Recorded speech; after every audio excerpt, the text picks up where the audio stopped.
The clerk of parliament is assisted at his technical level with officers who carry the title clerk assistant, so that there's no confusion in the title of clerk. So upon joining Parliamentary Service Commission as a clerk assistant, I was deployed in the Directorate of Committee Services. In the Directorate of Committee Services, I was assigned duties in two committees. First, I was assigned duties as the clerk in charge of the Committee on Delegated Legislation. I was fortunate because ordinarily in Parliament, they don't assign what we refer to as rookies or monos to undertake those duties of supporting or being the head of the secretariat of a committee. And again, I was also assigned to a committee, a departmental committee.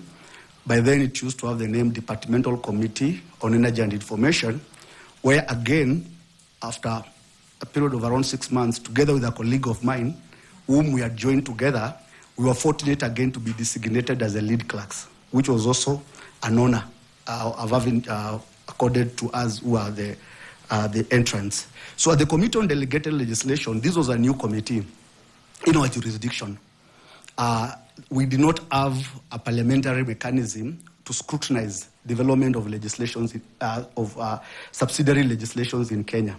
The committee had already been established, but having been appointed as the head of the secretariat, the technical advisor to the committee, my chair lady at the time was Basandamina Abdallah.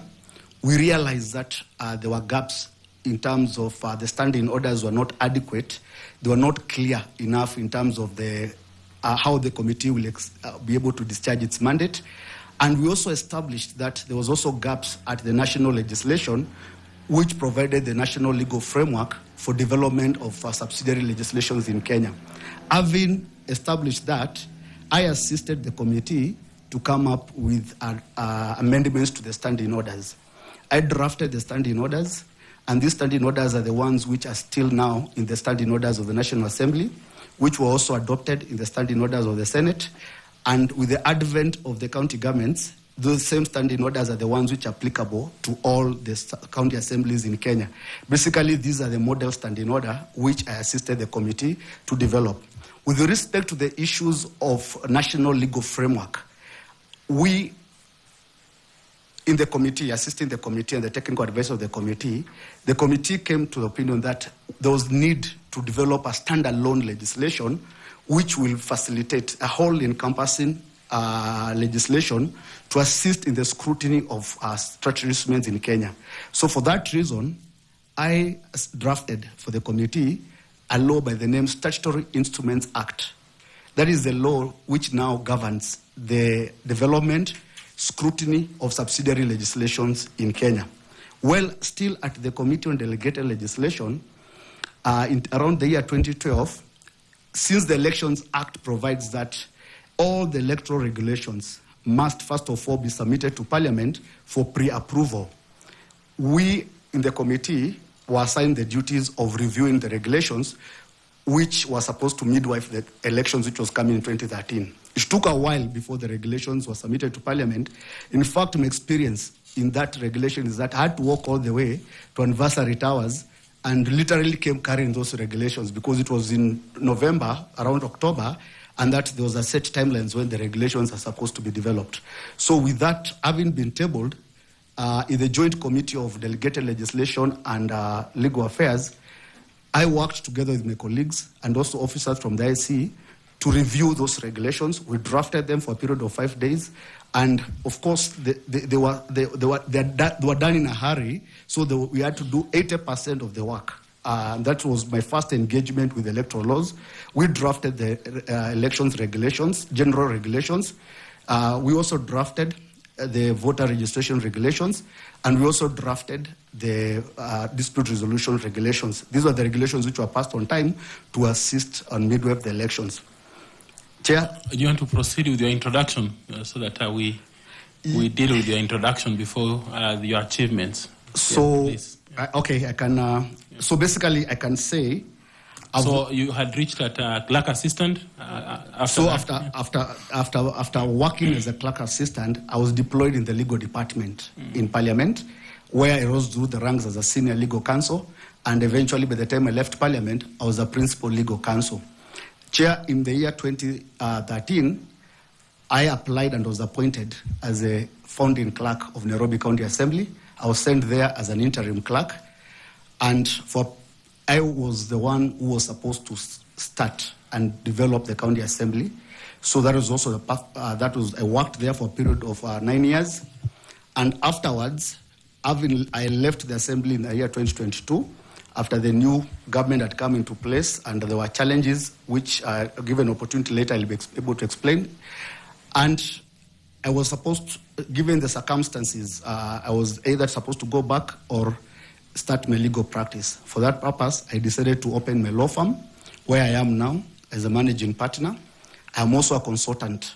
I also run a consultancy firm called the Legislative Center, where also I am the managing partner dealing with the issues of legislative development. For the last 2 years, I've also been the legal advisor to the governor of Isiolo County. So, Chair, back to your question, the reason why I believe that I'm suitable to become the chairman of IEBC is that, based on my experience, I have a well-rounded qualifications, both as a political manager. I also have legislative experience. I also have public finance management and administration experience. And I'm also a lawyer of a period of 18 years, so therefore I have legal experience to be an effective chairman of IEBC. As a legal advisor to the governor of Isiolo County, is that a civil service job or it's a consultancy? What is it? It was a contract job whose term has ended, which has already come to an end. It's a political appointment. Legal advisors are not per se within the scheme of service of the basically governor's officers within the governor's office. So we work under the chief of staff, and we are not in the mainstream county public service. But my contract has come to an end. But you draw a salary? Yes, we draw salaries and allowances. And at the same time, you're running a law firm? No, because these are part-time jobs. All the political advisors are part-time jobs. They're not full-time officers. Okay. Yes. Thank you. Madam Linda? Thank you, Chairman. Mr. Ngwele Muvengei. Now, apart from your professional legal background, which we are aware that you are well grounded, looking at the documents that are before us, and your experience as an advocate of 18 years standing. Apart from that, do you have any other skills, competencies, and disciplines outside the legal profession that you intend to use if you become the chairman of the IEBC in your administration? Yes. Thank you very much, my learned counsel. I believe that I possess around 5 skill sets, which makes me an ideal candidate to become the chairman of IEBC. Based on the experience, having worked in Parliament, having worked in the county government, I possess political management experience.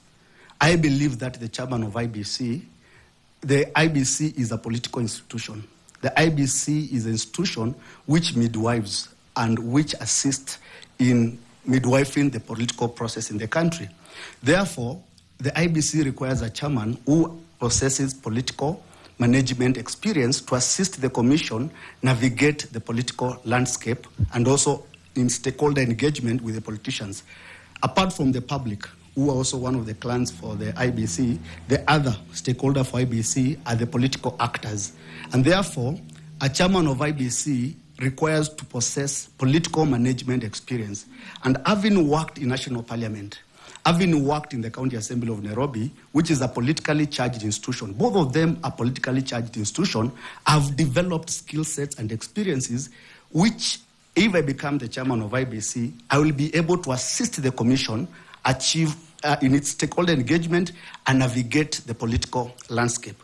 The other skill and experience which I bring to the table is public management and administration experience. I've been an accounting officer for a period of over 8 years.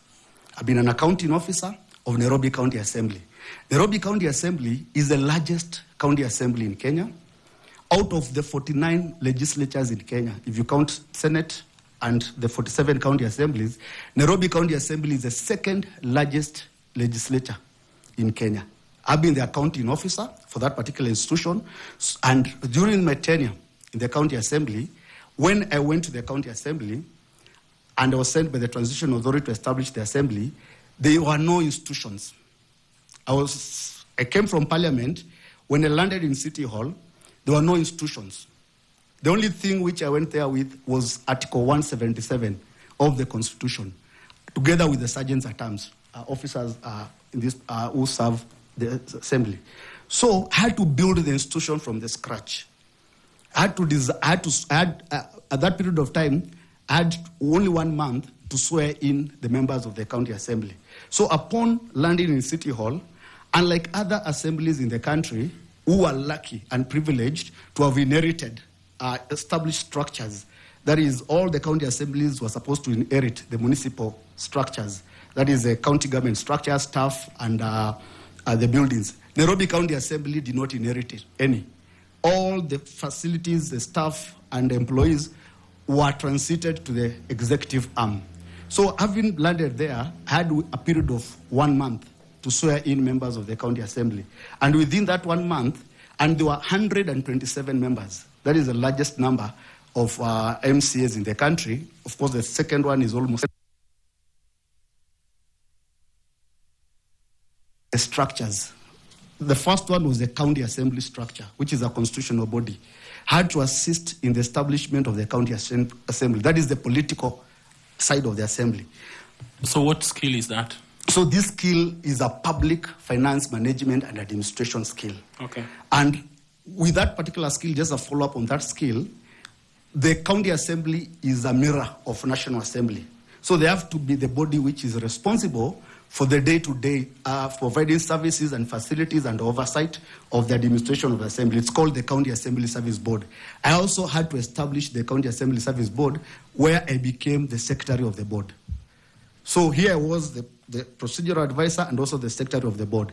Upon the board coming into place, I established the structure of the county assembly. We did not have the organizational structure for the institution. So I came up with the organizational structure. I assisted the board in recruitment of officers. I personally, because of my vast experience in National Assembly, I participated in building the capacity of these officers, developed the manuals and the regulations which govern the services. So, Chairman, this demonstrates that I possess administrative experience. In terms of the public finance management structure, experience is that the assembly did not have any building. The assembly did not have any offices. The assembly did not have a chamber. The assembly did not have a committee room. It had zero. And I brought a proposal to the board, and having brought the proposal to the board, we agreed that we needed to build a new chamber. We did not have a chamber. The chamber we were supposed to inherit was actually the old council chamber, which could only accommodate 60 MCAs. But here we were 127 MCAs, and then this house ought to function. What we did is I identified a building, an abandoned, disused facility within the City Hall. It used to be a movie theater. So within a period of 3 years, within a period of 2 years, with a budget of 600 million, I was able to remodel that movie theater into an assembly chamber, equipped with modern, ultra-modern digital multimedia congress system. From that project, Chair, I'm proud to inform this panel that we made a saving of 70 million, and we did not use any consultant.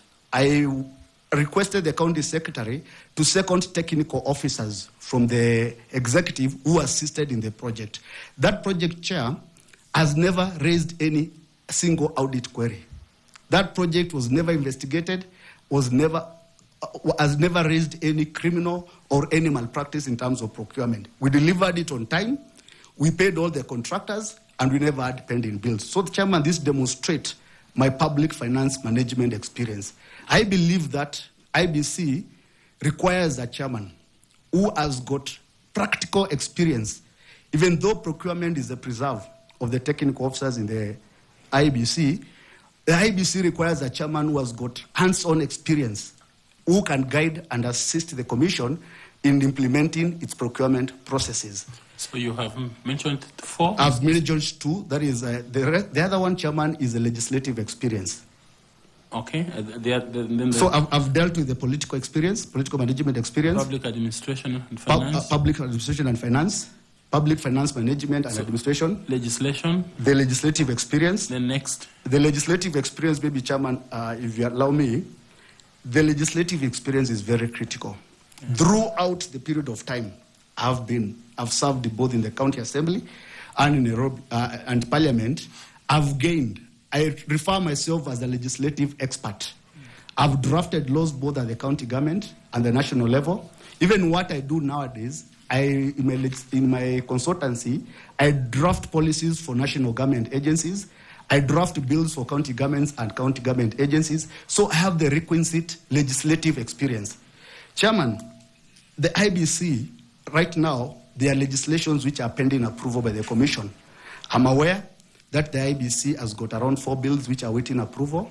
I'm also aware that the IBC has got around 8 regulations which are waiting the Commission to come on office. It's therefore imperative that the IBC should have a chairman or a member who appreciates the legislative development process. And I believe that a skill set which will be very useful in the IBC. Lastly, Chairman, as an advocate of the High Court for the period of 18 years, I've appeared in courts. I call myself a dispute resolution expert. I've argued cases in all levels of courts. I've argued precedent-setting cases.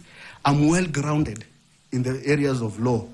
I believe that the legal requirement for a chairman of IBC should a person who possesses the experience, the qualification of a judge of the Supreme Court. Chairman, I believe that I have that experience that I can offer the IBC. Chairman, as you are well aware, the IBC is one of the most legally regulated institutions. It has very many laws which govern its operations. It has many regulations. IBC also participates. IBC is also supposed in its mandate to resolve the issues of settlement of political party disputes. I believe with my experience as a lawyer, I'll be able to assist the Commission and guide the members in the legal, how to navigate in the legal minefield and resolve the disputes which will be coming before the committee. Thank you, Mr. Ngwele, for that explanation. Now, tell this panel, out of your experience and in your journey, in your career journey so far, has your leadership skills been tried and tested? And if so, please explain to this panel how such an experience has occurred throughout you in some time in your journey, in your career journey, especially in instances where you've had high pressure work, because you know during the electoral period, the IEBC commissioners and the chairperson usually find themselves in a very high, intense, political environment that has different actors, and some of which you have seen in the previous elections, 2022, 2017, 2013, how it has been, including 2007 when we had the post-election violence. How has, in your journey, in your career journey, how have you been affected, and how has your leadership been tested? Please explain to this panel. Thank you very much, Wakili. From the period in which I became the clerk of Nairobi County Assembly, everybody knows that Nairobi County Assembly is one of the most high pressure and heated legislatures in the country. And for you to be the clerk of the county assembly, you have to develop certain attributes which will assist you to navigate the politics of the day. And navigating political challenges was part of my day-to-day processes. So by the time I left the assembly, I'd already built the ability to navigate through high-pressure processes, and had to build in myself certain values. One was an element of fidelity to the law, that as long as you stand by the law, you'll never find yourself in problems. The other one was I had to develop personal attributes. One of it was on conflict management and consensus builder. When you sit between members of the county assembly, you are the neutral person. You've got no interest. You're not aligned to any of the political formation, and for that reason, you have to gain the confidence of the politician so that they can trust your advice. If you are a partisan person, they'll never gain the trust of your advice.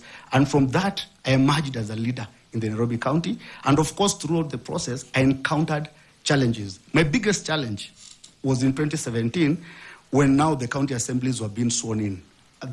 Under the law, that is the election law, the elections of the speaker is supposed to be conducted by the clerk of the county assembly.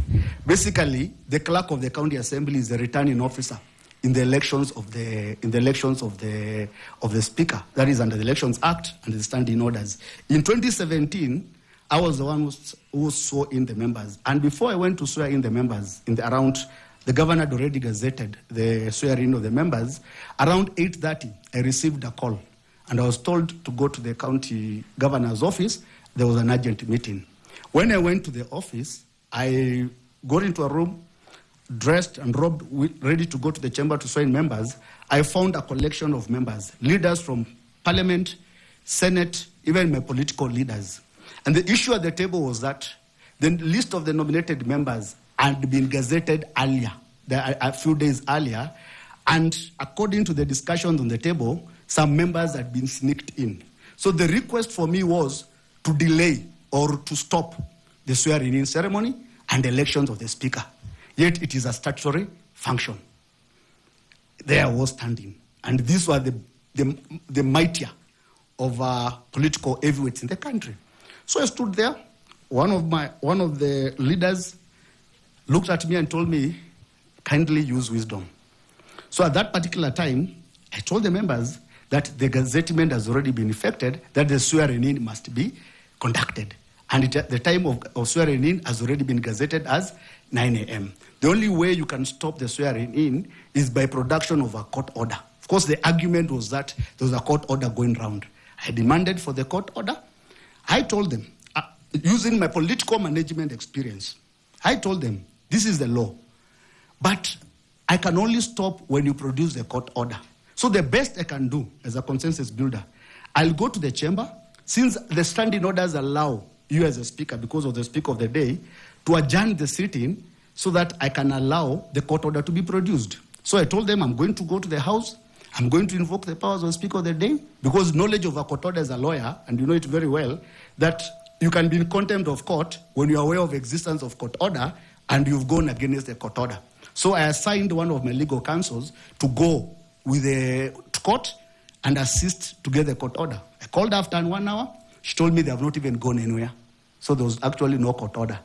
So without reference to the political leadership, I walked, I led the procession to the house, I swore the members, I swore in the members, I conducted the election of the speaker, and when I was walking out, the same political leadership came and met me and they told me, you are a lawyer.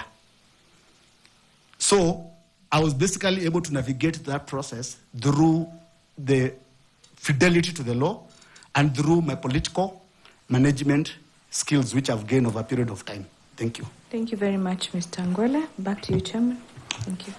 Now we will ask Carol Kituku to ask you some questions. Thank you so much, Chairman. Good afternoon, Mr. Muvenge. Good afternoon, Council. Let's have a quick conversation on, now that you identify yourself as an expert on dispute resolution, let's have a conversation on that area. Have you been involved in any way in resolution of electoral disputes in Kenya using the court system? Not at all. Although I've worked with a colleague of mine, that is Dr. Ngwele IEBC, I've worked on him in the background in the elections petition that has been handling as his advisor.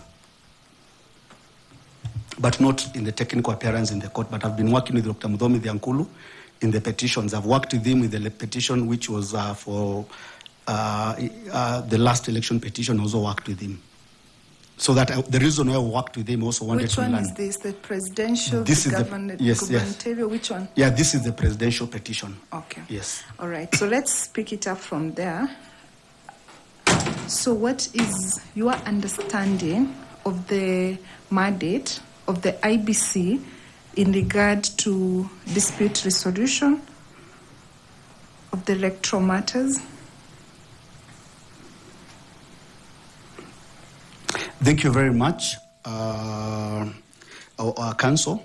The mandate of IEBC with respect to resolution of dispute matters is anchored in the Constitution.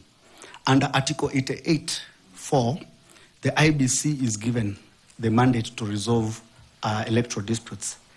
And also within the Constitution, the IEBC is supposed to resolve electoral disputes relating the pre-elections electoral disputes relating to nominations. That is disputes arising from or relating to nominations. That is the constitutional mandate of IEBC in terms of dispute resolution. And of course, within the Elections Act, now this process now is further enacted, and IEBC has developed, and I was part of the process which came up with those regulations. These are now the rules and procedure of dispute resolution of 2012, which, when I was a clerk of the delegated legislation, I assisted in the development. So IEBC is tasked with resolving disputes arising from and relating to nomination, but all the disputes post-elections, they go to the election petition courts. At what time do we say that the mandate of the IEBC is over and the mandate of the court starts? What triggers that? The declaration of results. The minute the results are declared and the candidate is declared and is given the relevant certificate, then now the mandate of the election court kicks in. Okay. So let's go back again to the IEBC. Does it have any other mandate for dispute resolution outside the nomination process within the electoral cycle? Yes. IEBC also, there's an issue of code of conduct. Article 84 of the Constitution requires any candidate standing for elections to comply with the code of conduct. That is the political party and the candidates to comply with the code of conduct prescribed by the IEBC. Therefore, IEBC under the Elections Act, I think it's in the schedule, it has prescribed the code of conduct of candidates and political parties during the electoral period. That is after the gazettement of the election period until the votes are declared. So the issues of code of conduct and this mandate arises from Article 81, which requires that an election, free and fair elections, free from intimidation, threats, undue influence, and corruption. So, Council, what is the specific mandate then, therefore, of the IEBC? I understand what the law says, so I am just interested to have a conversation on how and does the IEBC get involved in dispute resolution outside the nomination processes. This is, you understand the electoral cycle. Yeah. So within the electoral cycle, from pre, during, and post. So let's go to pre. Right? Pre-nomination. Does IEBC have any mandate there? What we need to understand is the period which is prescribed by law is electoral period. Electoral period is a period after gazettement and declaration of elections. So that entire period of time, of course, the IEBC will announce the period for nomination. So the issues of primaries, the issues of issues relating to primaries, of course, are preserved of the IEBC, but they have been transferred to the political parties dispute tribunal. Then now leaves the IEBC to deal with the issues of nomination per se. That is where a person is challenged. But back to your question, the issue of code of conduct requires the IEBC to have a committee at the national level which is supposed to deal with the issue of enforcement of code of conduct. So I was particularly getting interested in hearing your views on how the IEBC resolves any dispute that are raised outside the political arena by the politicians. Can a voter have a dispute that can be raised by the IEBC to the IEBC? Let's say, for example, issues on voter registration, omissions, incorrect information. How does IEBC resolve such disputes when they come to its attention? Those ones are now, I cannot refer to them as dispute resolutions contemplated by the Constitution, but these are administrative issues. If it's a question of voter registration, because if it's a question of relating to the voter registration, then this is an administration complaint. But the kind of disputes I'm referring to are quasi-legal disputes. Okay, let's move on to the issue of the IEBC now and its mandate in the electoral petitions, in the election petitions now. So many a times, and when actually it's not many a times, it is the law that wherever there's an election petition, in whichever form, MCA, gubernatorial, MP, member of parliament, president, the IEBC is always named as a respondent in those petitions. I would like to hear your views on what you think about that and whether it should be an issue of law reform, in the sense that when IEBC is named as a respondent, it ought to take a certain position in the petition, right? And the person who has gone to court challenging for, let's take an example of the presidential petition. The person who has gone to court challenging the validity of the declaration of the results is aggrieved. And IEBC, being the body that was the referee, comes to court and takes a position to defend the person it declared as the winner. So I am just interested philosophically in understanding whether or not that should be the correct legal position, in the sense that it was a referee of the contest of these two people, the person who was declared the winner and the person who is now challenging that validity of that declaration. Should IEBC not take a neutral position, in your view? What do you think? Thank you very much, Wakili. And as part of my review of what, if I'm given the opportunity to become the chairman of IEBC, in the course of preparation for this interview and also familiarizing myself with the elections laws and everything, I've identified areas of law reform. And that is one of the provisions which I had concerned with, because in my legal practice as an advocate, it is the party who chooses the parties. It is not the law which chooses the parties, because some of these petitions are disputes between a candidate and a candidate. So then, why would you then bring in the IEBC in a dispute whereby, unless it's only the candidate who has got a specific complaint against the IEBC in terms of how it conducted the elections, how it breached the law, then you should make the IEBC as a respondent. But an automatic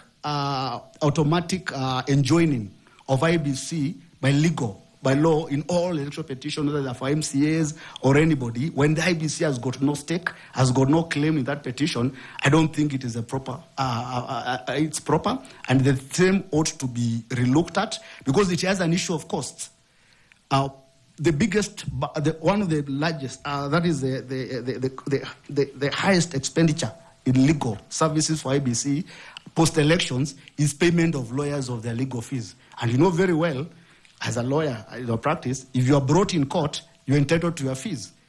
So that one also has an impact in terms of the IEBC budgets. So that is an area which needs to be looked at when you're effecting, if I'm granted the opportunity to be the chairperson of IEBC, using my legislative experience, legislative drafting experience, that is one of the issues I'll assist the Commission to address. All right, I hear you. So I am more keen on the neutrality of the IEBC, because we cannot ignore the fact that IEBC ought to be a part in the proceedings. But my concern is, what role does it ought to play? Because does it disadvantage the person who is in court to challenge, and gives an advantage to the person whose validity is being questioned, in the sense that IEBC has taken a position that whatever it did, it's defending that, and the court is, it's that we, in Kenya, the processes we use is adversarial, right? So the court is not doing an inquisitory, it's adversarial. So that is my thinking, that, and I agree with you to a certain extent, that there should be reform issues. Now to the last question. We have this animal called party hopping in Kenya, where a candidate is lost at, or rather the candidate loses a nomination and moves to a different party. Or during the lifetime of the term they're serving, they change parties or are seen to promote ideological ideas of another party. What do you think the IEBC should come in and help in such instances? What is the mandate, or what is the role of the IEBC in that regard? I understand that your question has got two components. One is pre-election period, and the other one is during the electoral period, isn't it? Of course, the one during pre-election period is an issue of concern to political parties. It's one of the issues which was raised in ADCO in its own recommendation, whereby the political parties want an element of political discipline when people are already elected in a political party. You need to remain in that political party. The minute you espouse the policies or you make public declaration, or you change parties in between, then you've lost the sponsorship of the party which sponsored you. In other jurisdictions, you lose your position, you lose your seat. Although here it's written in law, but it's not implemented. So NADCO, in one of the recommendations, they have recommended, they even want to constitutionalize that issue. In the report, if you look at it, that issue wants to be elevated at the constitutional amendment level, so that there's a constitutional prescription against party hopping once you have been elected. But during the electoral period, before the nomination, before the nomination is over, the issue which arises most of them is the issue of becoming an independent or running to another party. It runs counter. If you prescribe a bar on that one, it will definitely run counter against Article 38, which has got the right to vie.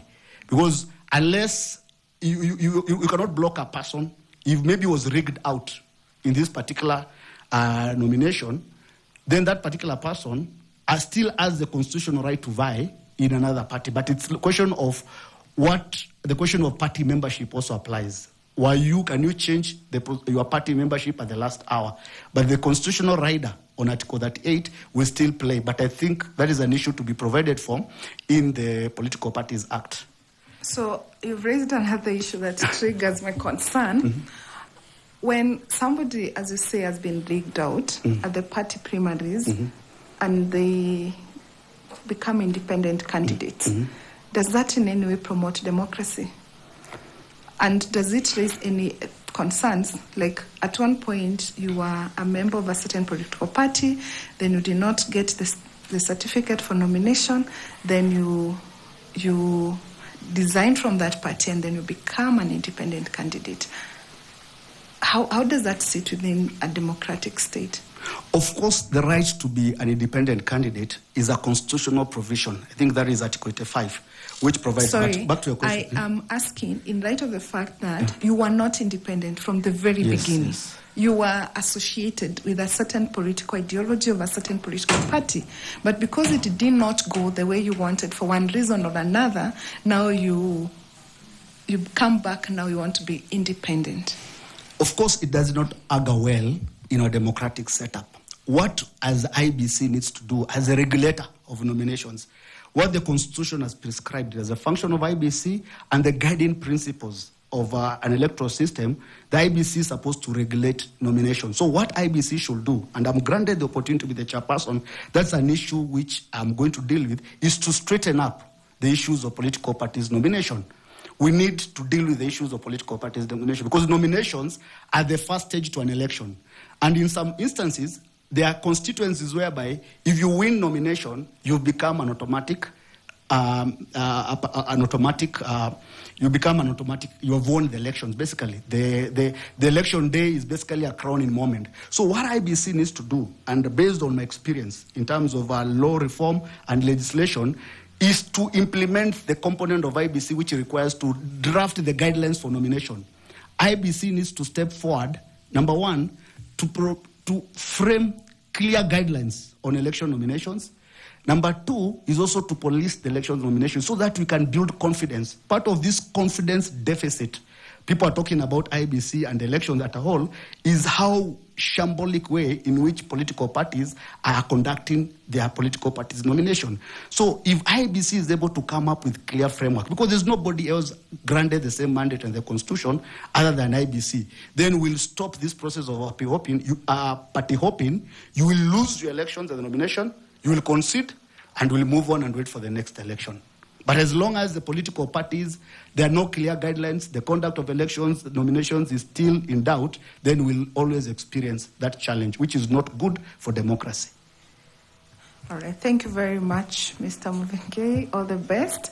And thank you, Chairman. Thank you, Caro. After a glass of water, we will ask Dr. Koki Muli to engage you briefly. Good afternoon again, Mr. Muvenge. And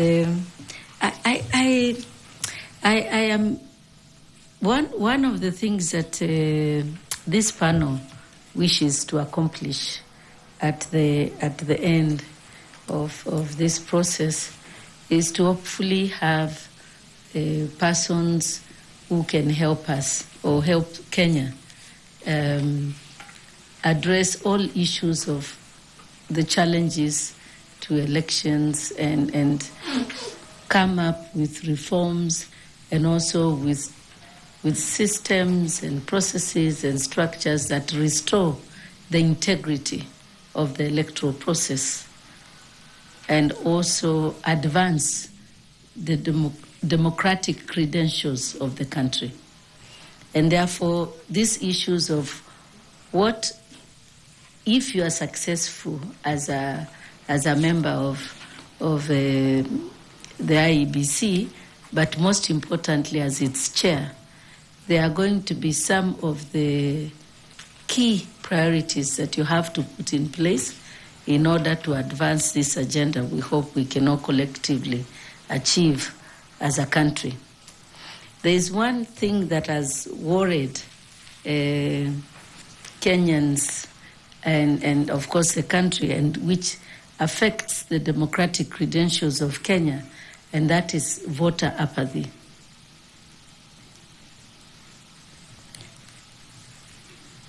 I would like you to tell this panel what you understand by the term voter apathy. Thank you very much, Malari Senior. Voter apathy is basically indifference. Indifference means even if I vote, my vote is not going to count. My vote is not going to make any change, and we're not going to effect any change. So-and-so is still going to win, things are going to be the same, or these elections are going to be rigged.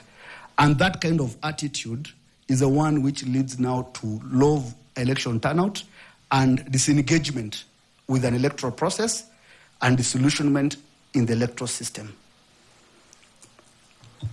Very good. What brings about that? Why do Kenyans or why do voters feel that way? That their vote will not make a difference, and what you have just said.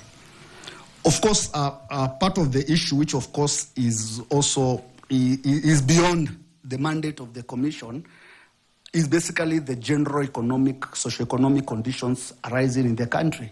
whereby these the issues of unemployment, the issues of jobs and everything. This one whereby people are not seeing the democratic organs or institutions which have been put in place. They are not delivering. During the campaign period, they have been promised delivery of this, we'll do this, we'll deliver this, and that issue is not happening. That one leads to political voter apathy, because people know that my vote is not going to change anything. The other issue which leads to voter apathy is mismanagement of the electoral system. Mismanagement of the electoral system is a perception that the referee is not fair, that the game is rigged. So that perception, be it the truth or not, whether it has substance or not, is one of the key undermining factor of an electoral system, that you really know that even if I count, even if I vote, the person who will decide the vote is the person who counts the vote. As long as you're able to ensure the voters that this vote is going to count, this vote is not going to be rigged, the process is going to be free and fair, and the elections, whatever you're going to cast is what you're going to get out. And this one can only be achieved through a transparent process, and the legal safeguards are there. Lastly, is also the conduct of the political parties. It's a question of how, that is what I refer to the general conduct of the electoral system, ecosystem. How are the parties conducting their nomination? How have these candidates been arrived at? How have the nominations, how are they conducted? So that one also leads to voter apathy, because the issues of voter suppression through violence and this, through violence or whatever means will also lead to voter apathy, because in the electoral nomination system, if the same nomination systems as nominations processes are marred with irregularities, then this particular person who participated or did not participate in the nomination process, then they'll not find value to go and cast their vote. And that's why the architect of our laws placed the mandate to police the nomination process on the IEBC, because they knew that the two of them are interlinked. Because if you're going to have a nomination process which is not regulated, then the game, the final outcome of the game will not be free and fair. So the general architect of our electoral system includes the issues of policing the nomination system. So that is one of the reasons it was there. But of course, there are challenges in terms of enforcement. And that's why, if I become the chairman of IEBC, knowledgeable about the issues of that the nomination is a problem, I will implement measures to deal with the issues of nomination.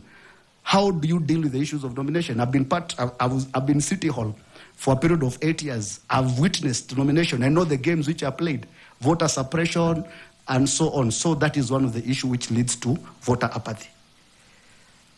Thank you very much. Last election, it was said that a huge number of registered voters did not turn out to vote, and perhaps for the reasons that you are giving. Should you be successful in your quest to become the chair of the IEBC, please specify to this panel what measures you will take to mitigate voter apathy, especially now that we have a huge population of potential voters who have attained the age of voting. Thank you. Thank you very much, Melanie Senior. Of course, as I've already previously stated, part of the reason why you have voter apathy, even if you prescribe the medicine, you're not going to get a cure until you deal with the trust deficit. So as granted an opportunity to be the chairperson of the IEBC, the first and most important duty I'll do is to lead the commission to regain its trust in the electoral system. And that one I'll undertake through a national dialogue with every stakeholders. The bulk of the voter apathy is with the youth. So we'll have to institute a national dialogue discussion or a conversation. Why are you indifferent? Why are you not participating in elections? It's very important to be honest. You meet the different group of individuals through a stakeholder engagement. You have a meeting with the youth. I can label the National Dialogue Conference as the IEBC we want. so that as an IBC is able to get feedback on, so that they can deal with this particular issue about the electors, how the referee has been the reason or the cause of voter apathy. The other issue I'll address is the issue of voter registration. Of course, if you look at the data, maybe it's just because here we don't go deeper like the way the Americans do, whereby they do post-poll opinion polls and they're able to dictate or discern patterns in voting patterns, we will find out that part of the reason we have low voter turnout is a question of voter registration. That I registered at the time I'd gone for Easter holiday in Mwingi, but the elections are held in August and I'm in Nairobi, I'm not available to go. So that way, we really need to relook at our voter registration system and processes. And for that reason, if I'm granted the opportunity to be the chairman of IDC, I'm going to digitalize the voter registration system so that it's not manual. You don't need to go to a polling station to register as a voter. Or you don't need to go and verify your voting or inspect the register at the polling station. Why doesn't the IBC have an application, a digital platform, whereby, like what we do have in lawyers, we have the e-filing system, there's another SASA system, we have the KRA system, a digital platform relating to voter register, so that, which is interactive enough that a voter can basically register immediately, and if a voter wishes to shift or to move their vote, they don't have to wait until the register, the period for relocating or transferring your election details to come about. So that is one of the reasons, one of the areas we need to address. Thank you very much. Wouldn't that require legislation? Yes. Just brief. Yeah. Yes, it requires an amendment of the Elections Act. The election. Do I proceed? Thank you very much. That's what I was looking for. Unless you have something to add. No. If you're contented, I'm okay with it. I am. Thank you. Thank you very much. Thank you, Mr. Chair. Thank you very much. We will now ask FCPA Tanui to also ask you some questions. Bwana Muvenge. Yes. Yes. During your introduction, my colleague here, Vice Chair, asked you about skills. And one of the skills that you mentioned is that you have public finance management skills. Is that correct? Yes, CPA, Tanui. Yes, and you also said that you've been an accounting officer for the County Assembly of Nairobi. You're accounting officer for how many years? I was accounting officer for the duration of time I was a clerk. That is a period of 8 years. So when did you leave County Assembly of Nairobi? I left the County Assembly, ceased to be the clerk in the year 2022. Which month? That was around March. March. Yeah, there was in between, there were issues with the court cases and everything, and after the determination, that is when I ceased to be the accounting officer. Okay. Yes. One of the responsibilities of any accounting officer under the PFM Act is to ensure that public resources are lawfully used, they are authorized, they are used in an economical, efficient, effective way, and in a transparent manner. When you mentioned that you are the accounting officer, I actually looked at the Auditor General's report for the County Assembly of Nairobi for the year 2022. And there were a lot of issues that were raised, issues on the financial statements. First of all, it was an adverse opinion, and I believe as an accounting officer, you know what an adverse opinion says when regard to your financial reports. You are aware what an adverse opinion means? Yes, I'm aware of adverse opinion. You are aware of that. So it was an adverse opinion for the financial statements. And they raised over 20 issues, touching on unsupported, unauthorized compensation to employees, payment of allowances to staff above their job grade. And of interest to me, since you are a lawyer and you are the accounting officer, is that you overshot your legal fees budget by over 7.7 million. And in terms of your report on lawfulness, effectiveness of public resources, there were 3 issues with regard to report on internal controls. So there were a lot of issues that were raised, actually a total of 26 audit queries that were raised by the Auditor General. So if appointed the chair, and you've told us you have these public finance management skills. And as I said, I think earlier today that IEBC is one of the biggest beneficiaries of public resources. In fact, if you followed in the media recently, they were seeking for over 61 billion to conduct the 2027 general elections. So how will these public finance management skills that you've told us you have, given the finding of the Auditor General in the County Assembly with regard to use of public resources and the big picture that we have for this country as chair of IEBC? Thank you very much, CPA Tanui. As I mentioned to you, that there were court issues. From the period between 2019 to 2022, I was not the functional clerk. There were court orders which had decided that I step aside from the official discharge of the duties. They were made by the employment court. And therefore, even if on record was still the clerk and everything, if you look at those accounts audited report, you will see the person who has signed the financial statement. If you can peruse, you'll realize that I'm not the one who signed the financial statement. You know very well that it's accounting officer who is supposed to sign the financial statement. So those are not accounting statements of the period in which I was functionally the accounting officer. That is from period of 2019 to 2022, there were acting clerks. There were a series of acting clerks. The court had already ruled due to the issues which were in the assembly, then I step aside. But the period between 2013 to 2019 had clean auditor reports, had clean opinion from the Auditor General. You can look at them. They're available in the public domain. These issues arose during that period of time with the officers who took up the institution. So in terms of running a clean, an efficient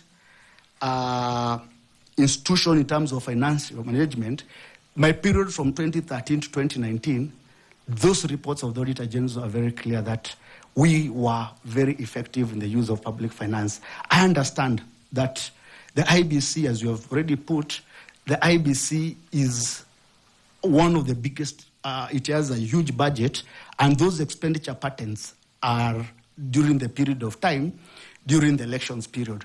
Therefore, the IEBC Commission, pursuant to its constitutional mandate to provide, to formulate policies and formulate strategies, even though it is not the commission which is the accounting officer.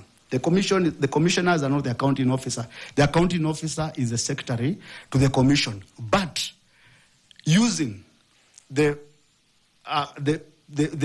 policy formulation and the strategies of mandate and oversight mandate, I'll be in a position to assist the commission to achieve its financial obligations without raising any queries with the Auditor General. And I'm aware that issues have been raised with the Auditor General, but I can be of assistance so that the Commission can get clean reports like the ones which I got when I was an accounting officer. Why I raise that question is that you told us actually you were the clerk until 2022. You didn't tell us from 2019 to 2022 you are not in office. That is when you did your introduction. So it's on that basis that I was picking up that issue. But yes. Let me just raise something in relation to what he has said. Yeah.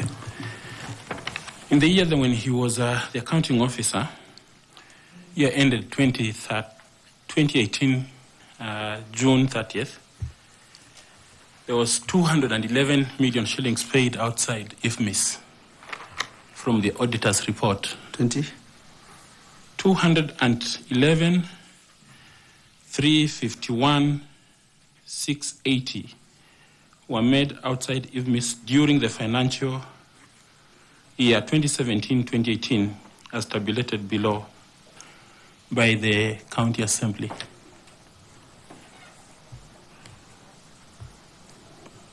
Yes. Yeah, so there are audit queries on your accounts for the year that you are the accounting officer, even though you have mentioned that there was none. The issues I'm saying is that that report, I don't think whether it gave an adverse opinion. What we need to understand is that from the period of 2013 to maybe recently, the assemblies were not, the IFMIS was not, all of us were not on IFMIS, the IFMIS has not been rolled out to the entire county governments. It's only recently that we have had a complete rollout of IFMIS. So invariably, because of the challenges of IFMIS, the system like in Nairobi, that issue of IFMIS, paying out of IFMIS, was an issue which was cleared by the committee when it was established that the assembly had not been integrated. The IFMIS system had not been brought to the assembly, so it proposed that payments had to be paid out of IFMIS, but there was no loss of public funds. Okay. The report does not say that there was loss of public funds. It's just a question of that payments were not paid on IFMIS, but there was no loss of public funds because these were just processes, because if IFMIS took a while for it to be completely rolled out in the counties. Fair enough. The 3.2 bank reconciliations, the Assembly did not prepare bank reconciliations for 5 bank accounts disclosed, and then he details the amounts there.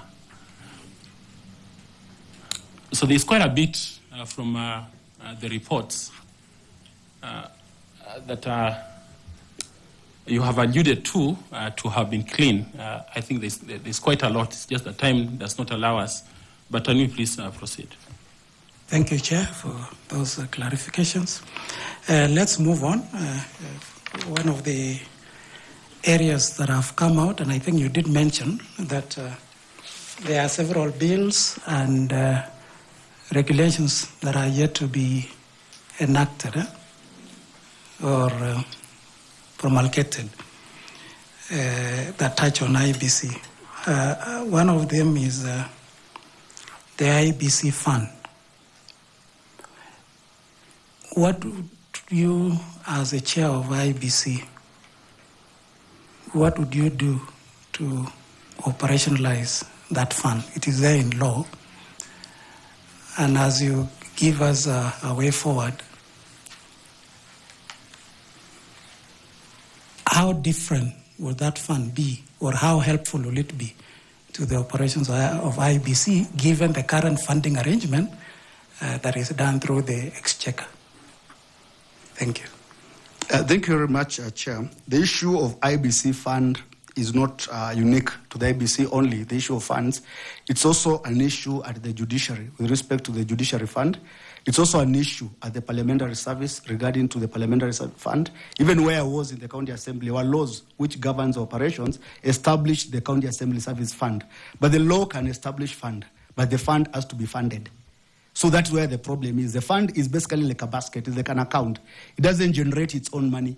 It is a repository where extra resources can be kept so that they can be plugged back in after years. If you're not using these resources, you can. So the idea of a fund in terms of when you establish this institution, it means if at the end of your financial year you had been given a budget of 16 billion and you're not able to extinguish the entire budget and you have left with maybe a surplus of around 5 million, you can deposit that fund, that amount of money into the fund so that it can be carried over. Unlike the financial system whereby at the end of every financial year, the PFM requires those budgetary resources to revert back to the treasury. So when you have a fund, the funds are supposed to be deposited there. The other use of the fund is when we are getting special funds for particular purposes, special purposes. Like maybe you had requisition funds for voter delimitation exercise, and the treasury had already allocated resources of around 5 billion for that particular exercise, and for one reason or another that exercise is not able to be executed. Instead of returning those resources back to the national treasury, the resources can be deposited there. Of course, the other one is also extra funding. So this fund has always been a big debate with the national treasury due to limited resources. They argue that there's a lot of demand from the entire Exchequer, has got a lot of claim. So there's no, that is the argument, it's not my argument, that it will not be useful when we actually borrowing money from the banks to pay your recurrent expenditures, then we give you the money and you keep it in a fund.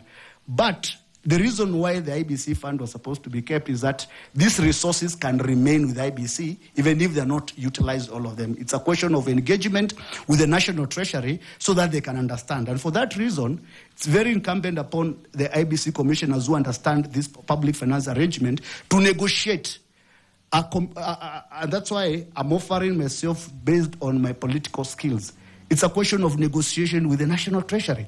When I was the clerk of the County Assembly of Nairobi, the requirement was that we'll get money from the National Treasury real time. Yet parliaments don't get money real time. Parliaments operate within immediate needs.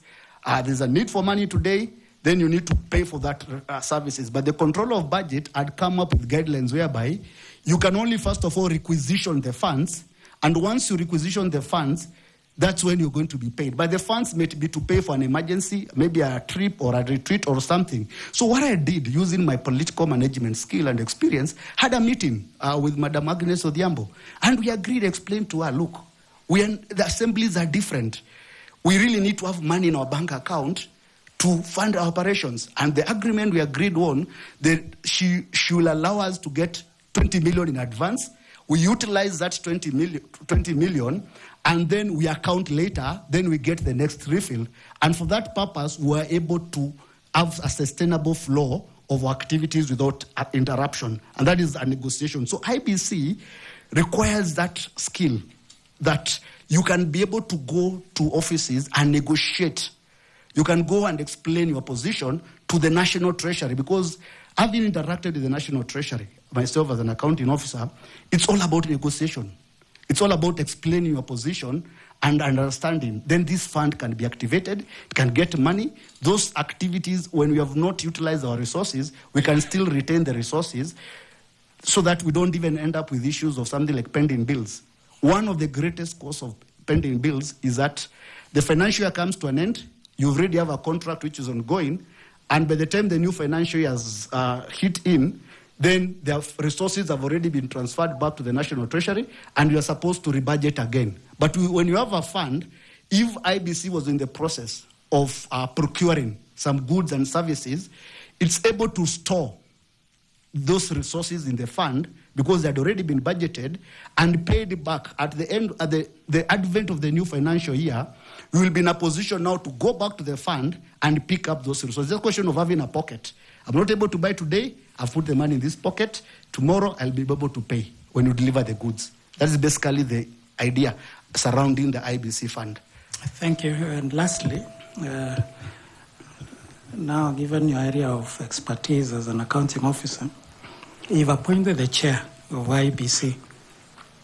What accountability mechanism or structures will you put in place to ensure that the resources that have been given to IEBC, aware that you are not the accounting officer, but you are responsible for the commission. You are the head of that election management body. So what structures as the chair and chair of commissioners will you put in place for accountability and transparency in the use of public resources? Of course, the utilization, the expenditures I've already agreed is that it's a work of the accounting officer, but it is the IEBC, the commission, to exercise oversight and provide the strategic directions and the policies for utilization of the resources.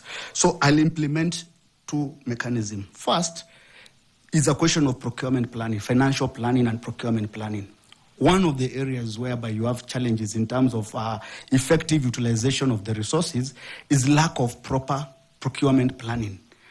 Of course, it is the work of for the accounting officer to procure goods and services, but it is the work of the commission to approve the procurement plan. So at that level, using the relevant committee of the commission, that is the finance, I know the IEBC has got a finance and a supply chain committee, that committee can engage the secretariat periodically so that they can have quarterly. What we used to have in the county assembly when I was the clerk of the assembly, every financial year before the beginning of the financial year, almost 3 months, anticipating the budget that we're going to have, we will come up with the procurement plans for the other financial year. Then we'll have it approved by the board. We'll have a discussion with the board. So every quarterly, we will present our progress reports to the subcommittee, the relevant subcommittee of the board, so that we can have a conversation and engagement, so that discussion is there. So in terms of yes, that's one. Yes. The second one, so that we save on time. Two strategies. One is a procurement plan. The other one is? The other one is establishment of these committees so that they have clear mandates. If you look at the IBC, the commission committees do not have an establishment. They are not clear in terms of their mandate. And that is one of the recommendations which was made in the Kregler's report. If you look at the Kregler's report, he actually pointed out that these committees of IBC, they have got no foundation in legislation. So we really need to enhance the functionality of the committees by stipulating their mandate in legislation through law reform. That is what I'll also, so that these committees can be robust, so that there's no pull back and forth between the Secretariat and the Commission that you interfere in our line of control, yet the committees have got clear mandate in terms of that more effective oversight of the resources. Wish you well. Thank you, Chair. Thank you, FCPA Tanui. This time, I want to ask Evans Misati to ask you some questions. Thanks so much, Chair. Mr. Mfenge, now I want to ask you a question related to the level of preparedness that we need to have as a country before the 2027 general election. If you are given an opportunity and you are the chair, assume you are the chair of IPC today, or rather when you are given that opportunity, what will be your priority areas in preparation for the 2027 general election? Just to mention a few. Thank you very much, Member Misati, Mr. Misati. We are all aware that by the time this process of constituting the commission is in place, we'll only have hardly 2 years to the election. And if you look at the what we refer to as the electoral cycle, we are now in the second electoral cycle, which is pre-election cycle, which comprises of activities where this is when there's trainings, planning, information, and voter registration exercise. So the commission, when it takes office, and if I'm lucky and privileged to be appointed as a commissioner, the first priority area of engagement will be law reforms. You cannot conduct, they recommend law reform. Law reform means we really need to work on our laws. That is the IBC, as I mentioned, currently has got 4 pieces of legislations which are critical for smooth functions of the election. The other, IBC also has got almost around 8 regulations which also requires to be taken to Parliament and approved by Parliament before they are gazetted. So that will be my immediate priority, to use my legislative expertise and my political management experience to assist the Commission to navigate and to ensure these regulations are in place before the elections are run. Because we have a culture, and the Supreme Court has actually, and other courts have said, there's a culture that these elections laws are passed 3 months or 6 months or to the elections. So if I become the chairperson of IBC, I'll ensure that the elections laws are passed. I'll assist the Commission to ensure that the election laws are passed early. The other issue I'll deal with is the issue of voter registration.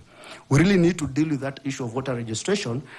We'll have to look at the direction in which the issue of boundary delimitation. That is sorted. If you can kindly mention them. Oh, I mentioned them. Don't want explanation. So, okay, if it's a question of mentioning, I deal with the issue of electoral planning and operations, sorting out the issues of the logistics of IBC. I'll have to organize a logistical program which runs from 2 years to the election time, so that some activities of the elections which are non-essential can be brought forward and can be handled within the pre-election period. And basically, that is my answer.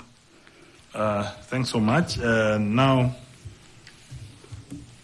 it's in public domain that in the past, the political influence or attempts to influence the IPC through a commissioner is a risk.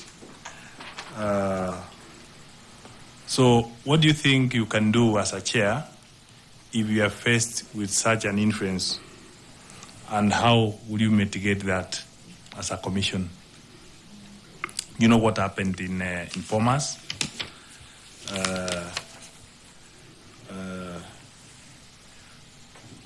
The boardroom rapture, such like issues. So how do you think you'll be able to face that or mitigate that as if you're a chair of the IEBC?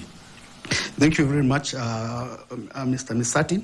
Of course, it's very important that if I become the chairperson of the commission, to make my members understand. Of course, the law provides that before you assume a state office, you must swear an oath of office. That is the most important thing. Then you must also subscribe to a code of conduct.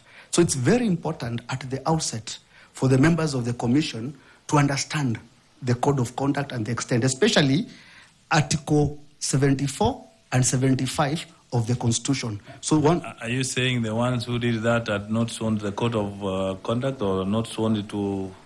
They are done the same. So what is it that you can do different, please, so that we are able to move? The people who did that, the influence that happened, the same commissioners had been sworn, they had sworn, they had taken oath. So what different can you do? What I can do, of course, I was building up on the issue of sensitization. There's a question of understanding the code of conduct. Number two, I'll also use the system of ADR. My political skills, I've been in the parliament, I've been in committees of parliament, I've been in committees of the county assembly, and the issues of conflict of interest, issues of member behaving badly, or members crossing the line, or issues of integrity, sometimes they'll arise. The skill which you have learned in those institutions, first of all, is to deal with the members. What we say, can you empty the secretariat out so that we have a one-on-one meeting? Because if I say that the minute we are aware of that, we institute Article 251 process of removal, I don't think that will be the first. The first step will be, first of all, to deal with the ADR. You must have a bare knuckle meeting. I've been in committees of parliament whereby members have had bare knuckle discussions. Where you must change. That is the first strategy. Number two, if a member does not change, if the conduct of that particular member borders criminality, if the conduct of that member infringes on the Electoral Offences Act, then we'll institute a relevant complaint as a commission to the relevant agencies to take charge. Thirdly, if that conduct, again, we in our own discussion, that is an issue which it has to be agreed as a commission, then we can sign a petition to institute or to start Article 251 process for removal of a member. But my political skills, my political experience skills means that, first of all, you must have coherence. You must have cohesion, and you must have communication channels in the commission so that when these issues are rising, you yourself, you can first of all handle them. If you're not able to handle them, then the law will take its course. Thanks so much. You have tried to answer the question. Now, lastly, you are aware that the political parties, as the key stakeholders, how will you manage the political parties in a scenario where you find that political parties have diverse interests and a situation where they put pressure on you? Which mechanism can you use to ensure that there is dialogue to engage the political parties so that when you have your plans as IEBC, election management plans, the regulations that you're talking about, you mentioned about regulations and wanting to make sure that they are passed. You cannot be able to pass them without involving the key stakeholders who are actually the users. It's like a football game. You have to tell the players the rules of the game. So what will you do to ensure that you have a smooth learning relations with the political parties? The first point is we should, as a commission, develop a stakeholder plan specifically tailor-made to deal with this one particular stakeholder. We must have the broader stakeholder plan, but we must have a stakeholder strategy to deal with this particular important stakeholder, which is now the political parties, the incumbents, and the the aspirants. So that must be within a plan. It's not something we're going to do randomly. It must be something documented, which has got a process, a step-by-step mechanism whereby you have constant dialogue, must be part of the process, whereby in every key decisions you make as a commission, you must involve the stakeholders, especially the political players, in that key decision-making process, so that you have a buy-in of that particular program. Number two, you must also establish within your stakeholder plan a feedback mechanism. A feedback mechanism whereby you're able to, whatever you're implementing, because the implementation sometimes has challenges. And those challenges, you may start something with a consensus. Everybody has agreed on the table. But in the course of the implementing that program, then things don't work out. So within that particular engagement process, you must have a inbuilt feedback mechanisms, which are able now to assist you to understand whether the stakeholders are complaining or whether they are satisfied in the program. So I have to come up with a strategic stakeholder plan for that particular purpose. Thanks so much for your answers. I wish you well. Thank you very much. Thank you. I would like to ask Ms. Fatuma Saman to continue from there, stakeholders. Thank you, Chairman. Mr. Muvenge, transparency to the stakeholders is a key pillar of good corporate governance. And it is expected that the chairman of the IEBC would steer that process of ensuring everything the Commission does is done transparently, openly, and shared. And would you please tell the panel any instance in your previous experiences where you've been able to do, where you've been able to exhibit that kind of leadership while in an institution at a decision-making level? How transparent were you in the previous work that you were doing? How did you ensure that the tenets of accountability and transparency are observed in your work? How did you steer that process? Thank you very much. I agree with you that transparency is a key pillar of any stakeholder engagement. And as I've already documented, my experience was at the technical level. So my work was the advisor of the institution. A parliament or a county assembly, the one I was in charge, part of my statutory duties was as the principal advisor to the institution. And as you're aware, the institution is supposed to make laws. So when you're drafting legislation, the stakeholder, the public participation element is a key plank of that particular process. One of the biggest challenges I experienced in that period of time is that where laws want to be made today and they want to be passed tomorrow and people to bypass that element of public participation. And as an advisor to the institution, as a legal advisor and also the technical advisor, I was very keen that this legislative process should take its course.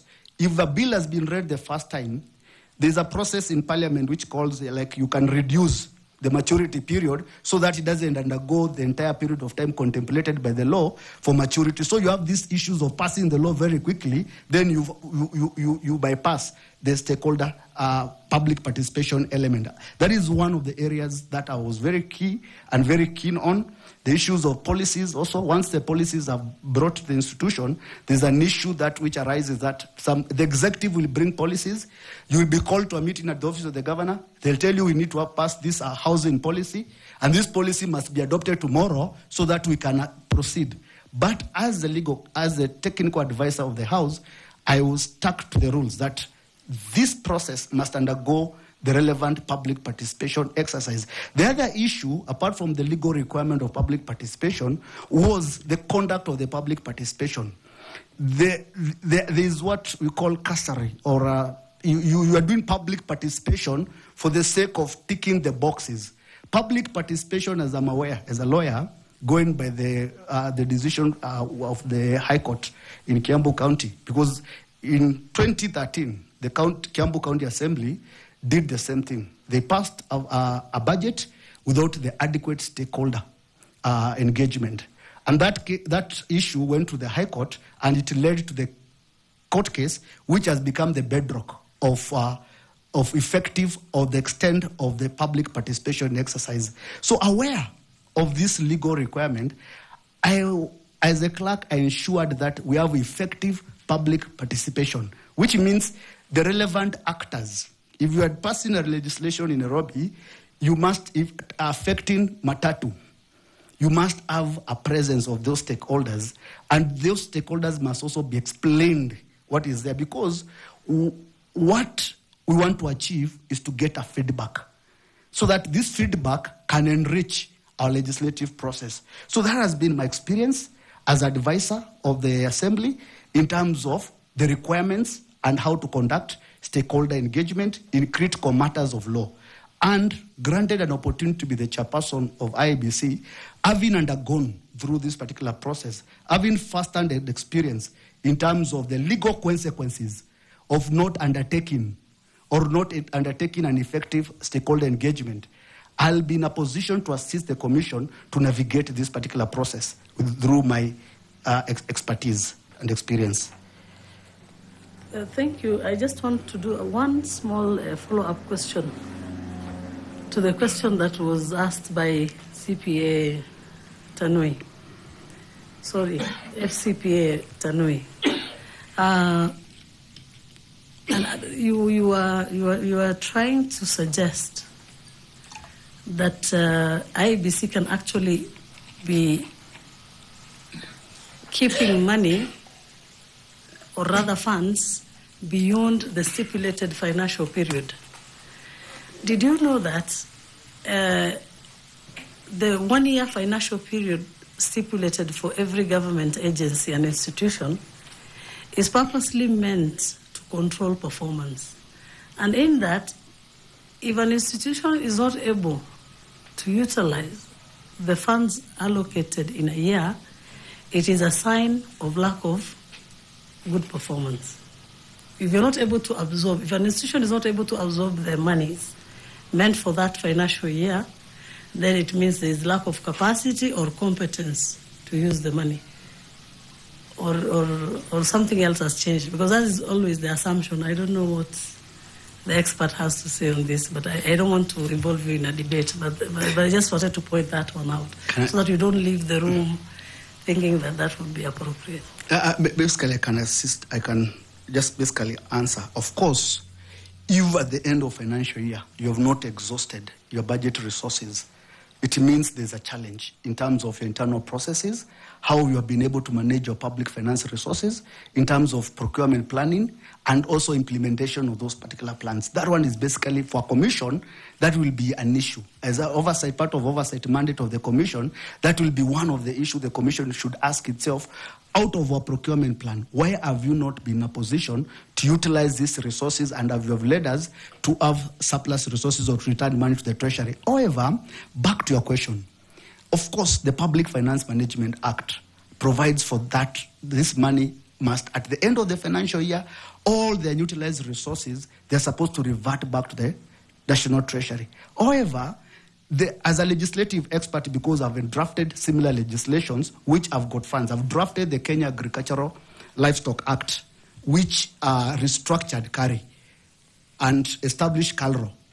As a part of legislative design, you can create a fund within the particular law for reasons, but although the budget committees in Parliament frown against that kind of drafting.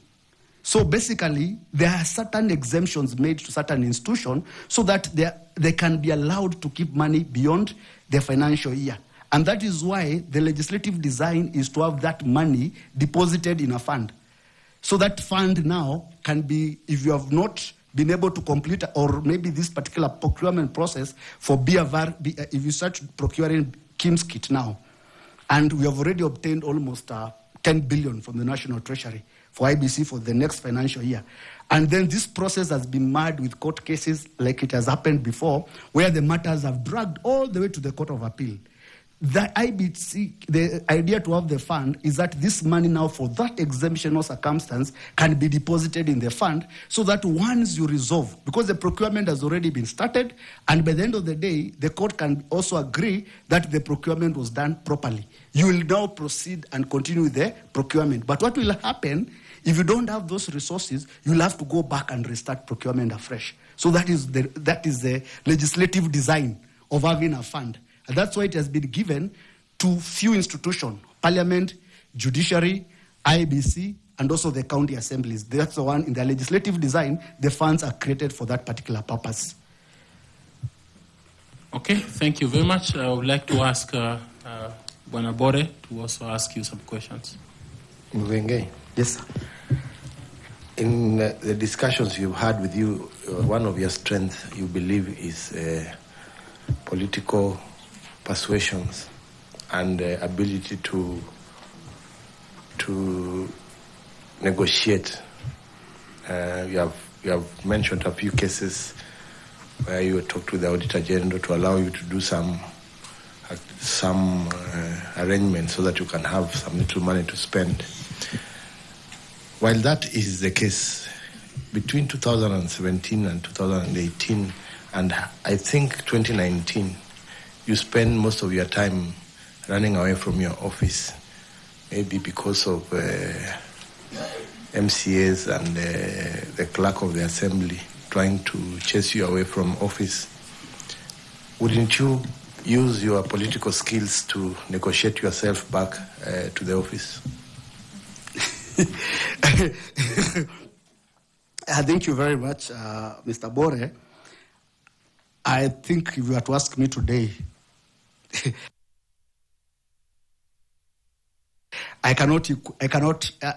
it's a job which I cannot say I cannot take. That's why I'm taking the IEBC job, because it's equivalent to that one. But these are political offices. Like the one in the county assembly was an issue again of a political dispute between me as an accounting officer and my chair lady or the speaker. Those tensions which we have also had within the county assemblies, whereby a new leadership comes to office, and because of the positions you have taken in terms of firmness, processes, and the firmness and how you want to implement things, a political decision is made out there to hold you out of office. So those are the challenges I encountered. The first one, first of all, was to institute a malicious criminal case against myself and my management officers. We were arrested, Kamata Friday, we were thrown out, we went to court, and the court under Section 210 returned us back to office. So the job of a CEO without proper structures has got those challenges. And that's why, if I'm given the opportunity to become the CEO, sorry, the term has been my lingo for many years, the chairperson of the IEBC, I'll be able to assist the commission to navigate that terrain so that we don't have these unnecessary tensions between the commission and the secretariat, the chairperson and the CEO. I've lived that experience. I've gone through that experience. And what I can do if I sit at that different side, I'll be able to assist the commission not to navigate that one so that the secretariat is given the latitude to discharge its duties. Back to your question, whether I need to negotiate my way back. After I left the assembly, I decided to, because I'd gained experiences, I'd gained competencies, I decided to open a law firm so that I can go back to what I'd set up in life to do, that is practice of law, and also to set up a consultancy so that I can now use my skills which I'd acquired in assisting other institutions. So going back, negotiating back to the county assembly, I think that was a period of time which was very good. I was able to set up the institution from zero to what it is today. So I believe that in life you have to go to the next step and take up the next challenge. And this is now the challenge I'm coming in to take, if you give me the opportunity. Thank you, Ngwele. Now, in 2018, you just alluded that you are charged in the court of law, and you are charged with 5 others with very serious offenses under the Anti-Corruption and Economic Crimes Act, the Penal Code, the Public Procurement and Asset Disposal Act, for unlawful acquisition of public property. Maybe this is a chance for you to explain to the public how that ended. And is it part of the problems that you faced at the County Assembly of Nairobi? Thank you very much for bringing that particular issue. As having set up the institution in 2013, I was able, by 2017, I'd established the entire institution. So in 2017, there was change of leadership in the assembly. Because the clerk is a permanent officer, now you get a new political leadership. And during those particular process, a decision was made by my political leadership to get rid of, to hound us out of office, because that is what that issue I've said, that is what the court found, to order us out of office, together with my management team and also the leaders of the board. So part of the scheme was to create a fictitious or malicious accusation that we had not supplied, we had paid for goods not delivered, books worth around 800,000, and that complaint was based on a draft report of the internal auditor. We were arrested, Kamata Friday. We went to court. We were charged. And the court, we were acquitted under Section 210, which means you had no case to answer. And the court, in its judgment, basically made a finding that this case was maliciously brought by the complainant to effect a change in the institution. So this was basically a classic case of abusing the legal process to get rid of officers. And of course, these are the perils of public service in this country. And having undergone that particular process, if you grant me this opportunity to be the chairperson of the IEBC, I will not want to visit the same on my officers or the secretary. I don't think that we need to weaponize the criminal process to remove people from office, though that was the genesis of the case, and the judgment is here. I've come with a judgment, and if you look at it, you will see the court, when acquitting us, it actually made that finding, that those charges were baseless, the complaint was baseless, and it was malicious case. Thank you, Chairman. I wish you the best, Mubenge. Thank you very much. And you, together with the ambassador, you have actually pronounced the name the way it's supposed to be pronounced. Okay, let's try Mubenge. We want to ask Professor Adam Solo to ask you some questions. Thank you, Chair Jacob. Just some preliminaries before I shoot my question. At the moment that you are applying, move close to the mic. At the moment that you are applying for this chairmanship,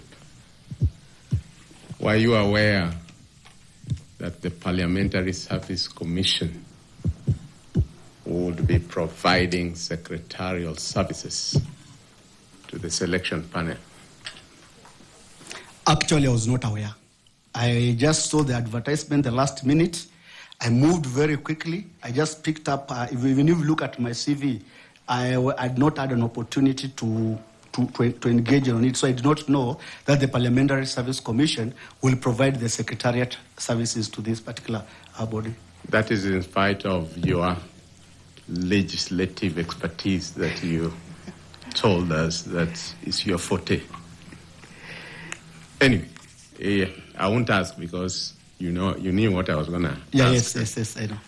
Now let me go back to where my good friend Bore has left.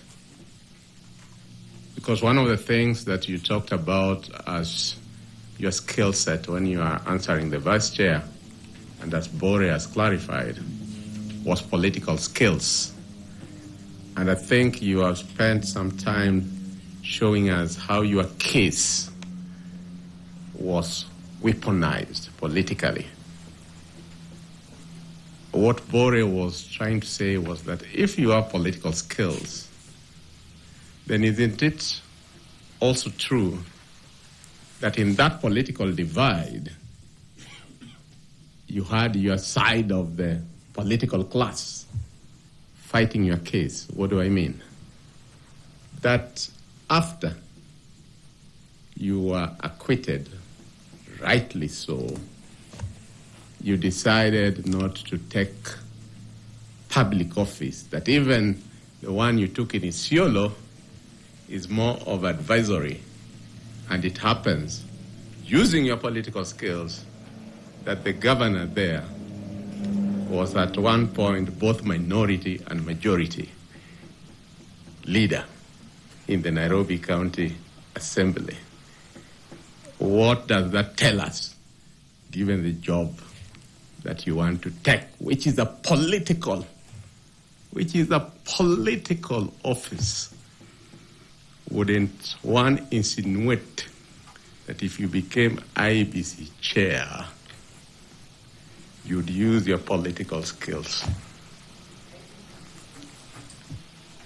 Thank you very much. Before I answer your question, I think I need to put into context what I meant by political management skills. Political management skill did not mean I'm a politician. I meant that I've been a political manager of politicians. So a clerk of the county assembly is a political manager, is a manager of politicians. So being a manager of politicians, in the course of your process, you become a political manager. You acquire political management skills. The law governing the officers of parliament, both at the Parliamentary Service Commission and the County Assembly Service, requires that the officers of these institutions must be non-partisan. You should not be aligned to any political side. That is what I learned in Parliament, and that is what, when I was in the Assembly, I was non-partisan. Had I been a politician there, had I had a political side, I'll be back in office. But because I decided to be an officer, what I've learned before is not align yourself to anybody, go there, do your job. I went to City Hall without knowing any politician. I was sent, I carried my laptop, I arrived, and I set up institution. But in the course of my doing the work which I'd set up to do, which I thought is what is in Parliament, whereby the officers in Parliament are insulated from the political intrigues, I found myself thrown in. And thrown into that particular moment, that is where now I found myself in, and I had to leave because now I'm a Kamba in Nairobi. I don't have any political, I don't belong to ODM, I don't belong to Jubilee. So, but the problem, that is how it was.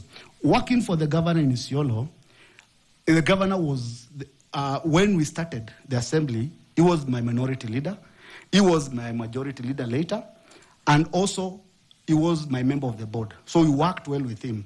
And he understood my professional confines, he understood my legal skills, he appreciated my knowledge of the law, he appreciated that it doesn't require a courtier to please him. Sitting there as a governor, he needs a legal counsel who is able to give him independent legal advice out of the legal department within the county. And that's why he requested me to come in as a legal advisor so that I can be giving him that independent legal advice whenever the need calls upon. So it was not because he was my political protector. It's just because during the course of engagement with him, he actually appreciated the limits and my skills and my integrity in terms of integrity and also my legal skills. I know him very well. That's why I brought it up. Now, Jacob Ngwele, after being acquitted, he says that these political intrigues and public office, I'm done with it.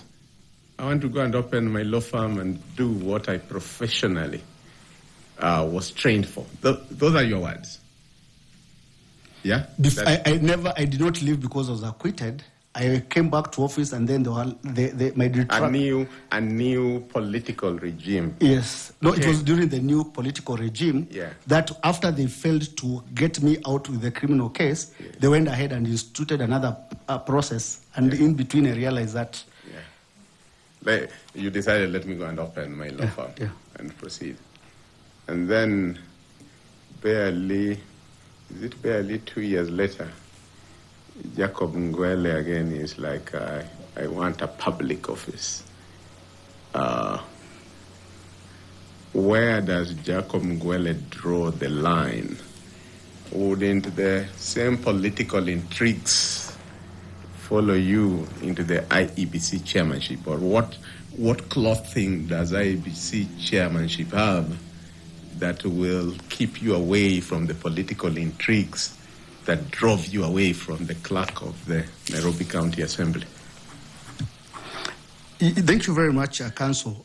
I have to put the issue into context. What I said is that there was a court case, and afterwards, my political, I can call the leadership, I don't want to name names here, but whoever had the desire to hound us out of office devised another scheme.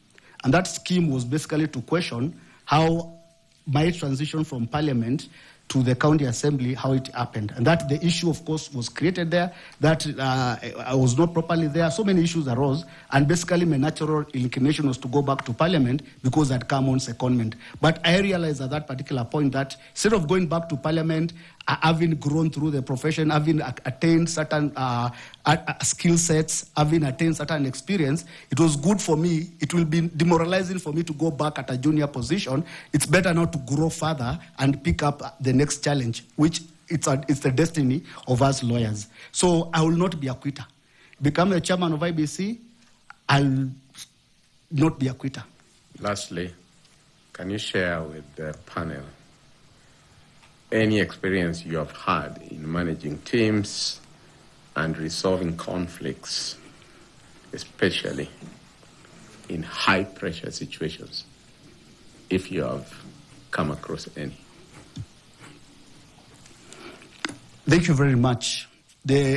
I'll still draw back to my long experience in the legislature, both the national and county assembly, is that being at the heart of the political process, you are the one who is called upon to give the advice or to provide guidance in that particular process. I was the head of the secretariat. And being the head of the secretariat there, I had officers behind me. So basically, I was the team captain. I was the head of the team, which was required to motivate the team so that they can implement. During my period of time, throughout the period I was there, we normally used to encounter on a daily basis challenges which our politicians could not even understand. But as the team captain, drawing from my skill sets and my ability to navigate those particular processes, I will lead the team to deliver what was required, both from the leadership in the assembly in terms of the work we're supposed to do, and also from the executive. So throughout the period of time, the achievements I was able to achieve in terms of building the chamber of the assembly and committee room, I did not do it alone. I did it as a team captain of a well-organized team which had procurement officers, accountants, and architects. So, and most of these processes, we used to do them under pressure. Pressure of time, pressure of resources. Therefore, I have the inbuilt capacity to withstand pressure. I also have the ability to manage teams so that I basically can describe myself as a transformational leader. I'm able to identify a problem. I'm able to pick up a vision for that particular problem, and then I'm able to manage the team, to guide them so that they can achieve that particular objective. So I'm a team player. Thank you, Chair. Do you have some quick questions, please, for the candidate? Sure. Ngwele, you have told us the way one of your skill sets is in legislative experience. One of the celebrated legislative administrators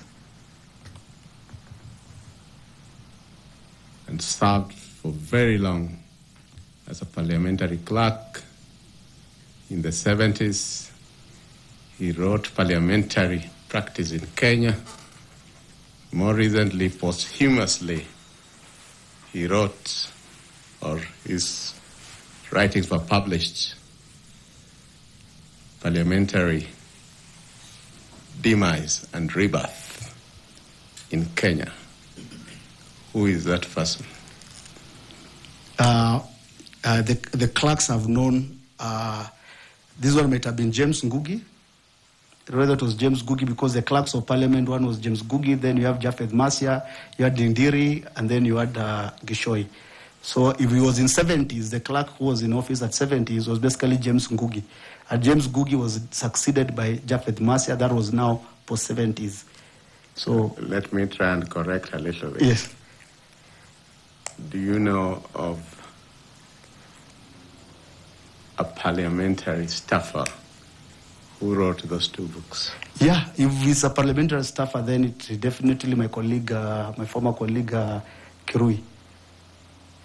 Okay, let me ask. I don't know whether I've answered you. Have I got it right? That one will be for the panel to decide whether you got it right or not. But I like the way you have walked through the previous clerks. That's why I was revising the question. You served in the city of Nairobi, and you know that cities in Kenya, city counties in Kenya, usually have a board of directors. What's the difference between Nairobi City as a county and Kisumu City as a county? Thank you very much. Kisumu City as a county is with respect to the municipality of Kisumu. That is a city under the Urban Areas and Urban Areas Act, whereby you can recognize certain cities which have grown in terms of population and development into cities, but that does not change their nature, that is their county. However, Nairobi County is a county and also a city.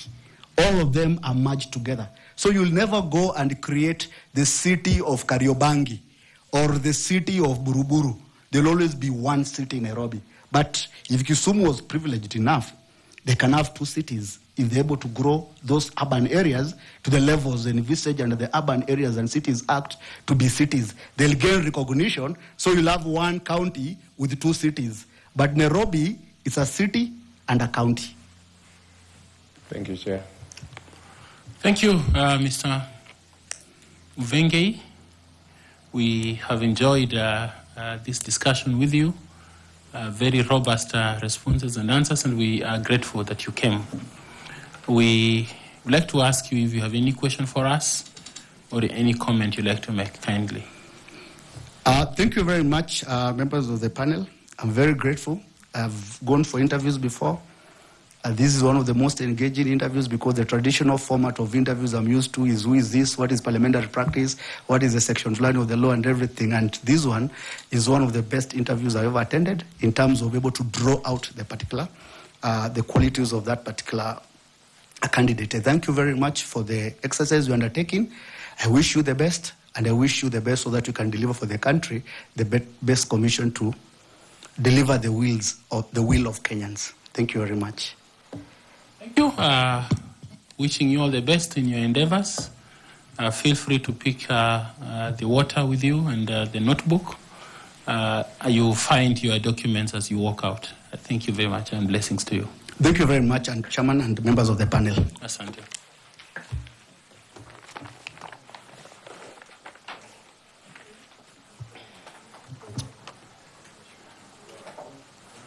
We have one candidate to go. So can we have a short break, 5 minutes, to allow Fatuma also to